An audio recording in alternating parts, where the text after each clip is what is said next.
Hey, it's your boy, Joel Levia.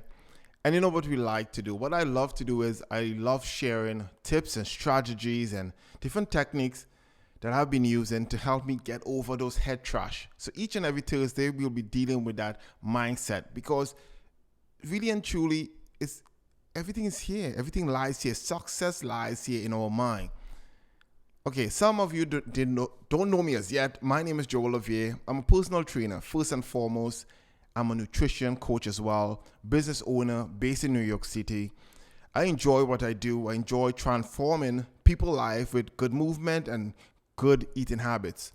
At the same time, I enjoy sharing what have been working for me with you. So hopefully you could get a nugget or two that you could implement in your business and see same or even better results than me. So today I would like to talk about mistakes.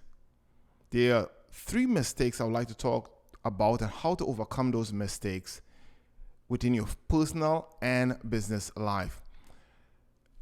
So let's talk about it. The first mistake, which is, I call it the damn it mistake. Damn it is when you do something and at the end, you didn't get the results you want and you end up just saying, damn it.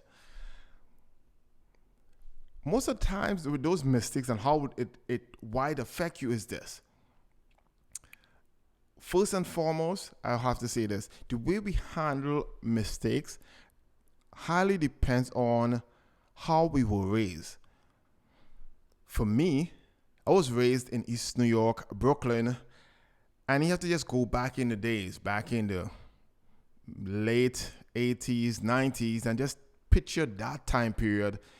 And if you could Google it, that was the worst time period in America, the worst neighborhood, full of crack, drugs, guns, homicide, police abuse, you name it, I got it. Very negative if you look at it. And that place either would make you or break you. And for me, I'm glad it made me something. However, you hearing all the time, I'm hearing negativity continuously from parents, neighbors, school, even the media. Now I filtered life through that lens. So the way I handle mistakes have to do a lot with my past. But why my past should be affecting me? But it do. So how do you handle your mistakes? What are your upbringing? What are some of the hurdles you went through? What are some of the traumas you have been through? So look at those stuff and the way we now look at the mistakes through those lens. Yeah. So that's first and foremost. But I always say this, we should all learn from our mistakes. It happened. So how could we correct it? How could we make it better? Sometimes I always say as well, you should ask yourself, what could I have done to make things better? Reflect on it. Not say you're living in the past. I'm not talking about living in the past here. Reflect on how could you improve in yourself, in the task at hand that you wanted to achieve. How could I make that better event? How could I get the results that I really want? Most of the time you may not have the answer, but you know you make a mistake and you know to yourself, no, I need to figure out how to solve that issue that I'm getting issues with.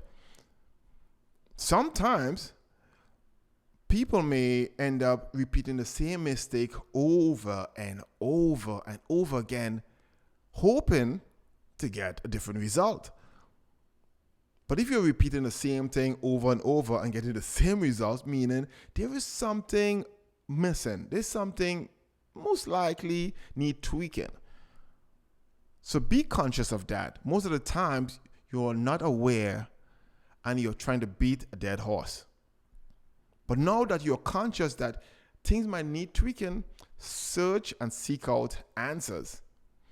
You could get those answers from books, forums, blog, podcasts, mentors, just to name a few. So seek out the answers that you know that you need to hopefully get to that next level. Get the results you want. within your personal life and your business life. So I could continue talking about that damn it mistake. There's so much to talk about when dealing with that. But I always say this.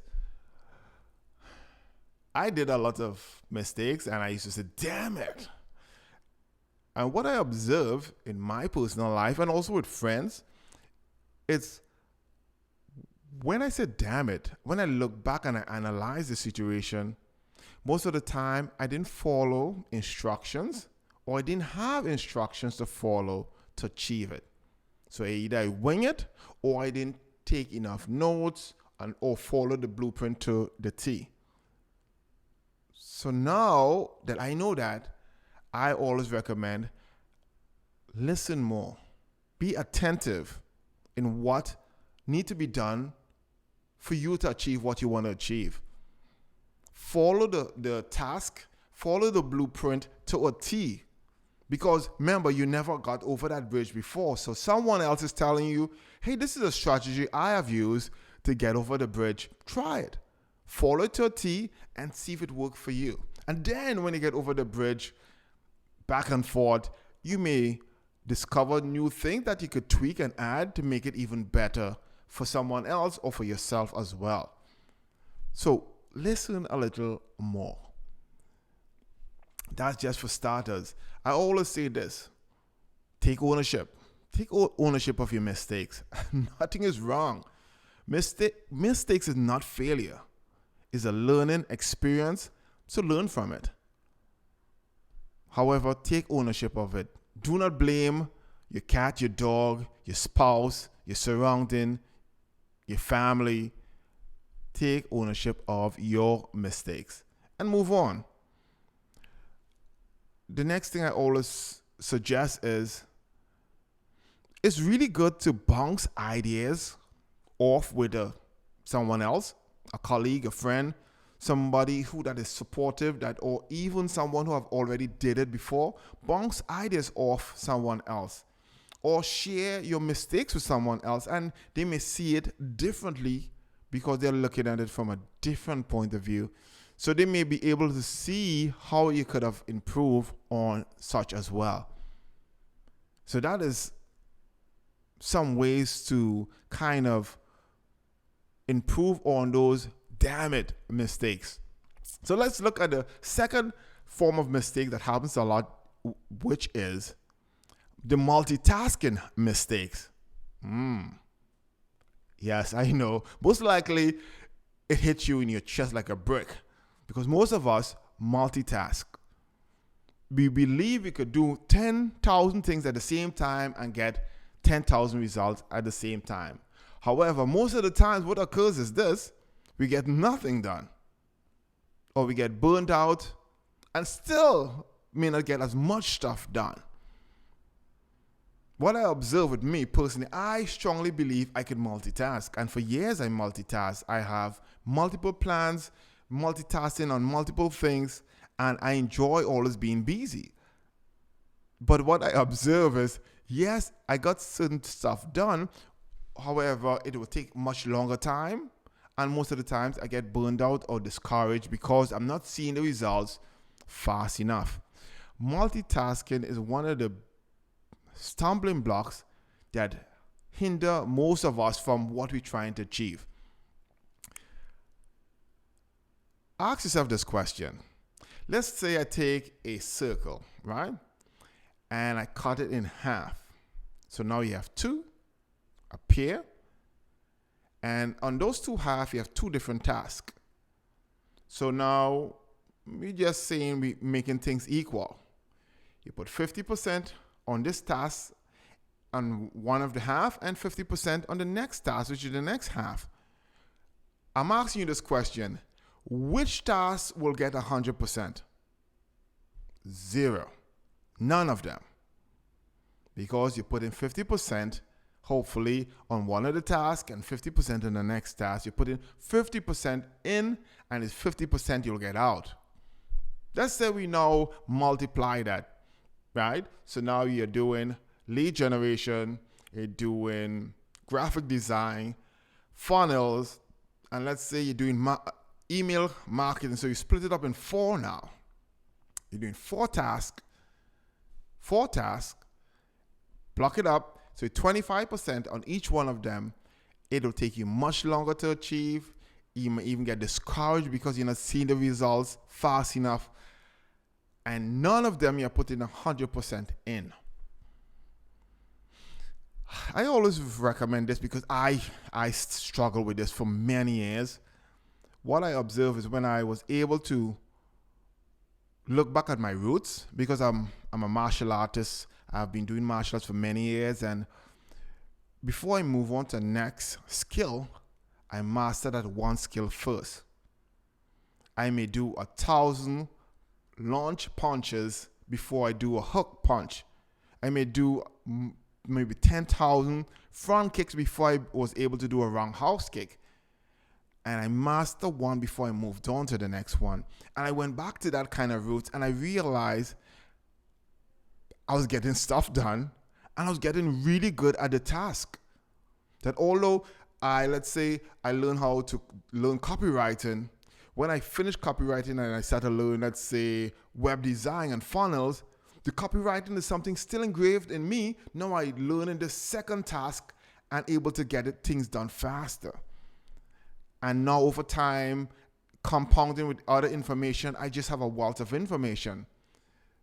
I'm not saying you have to do such, but look at multitasking in a way that if you don't dislike certain things or you're not really good in it, nothing is wrong if you give it to someone else to do.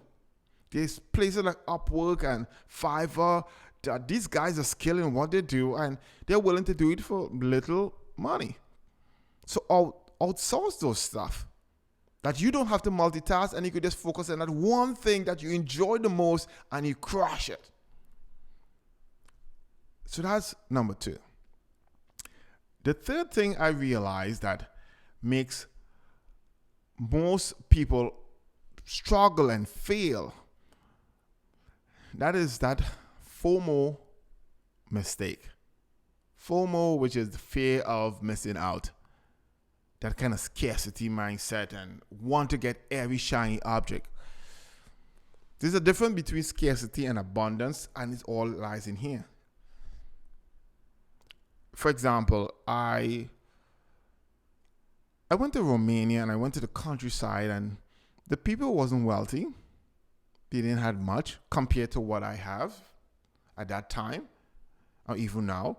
However, the people, the way they behave in a mindset of abundance, happy, cheerful, a lot of gratitude for life and health, and I was admired by that.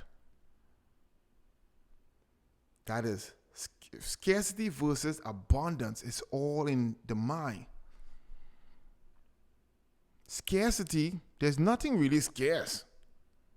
It's just a perception in your head. And most of the time, the shiny object syndrome that we might fall into, that trap, we want to buy the next thing that says it will achieve what we think we want.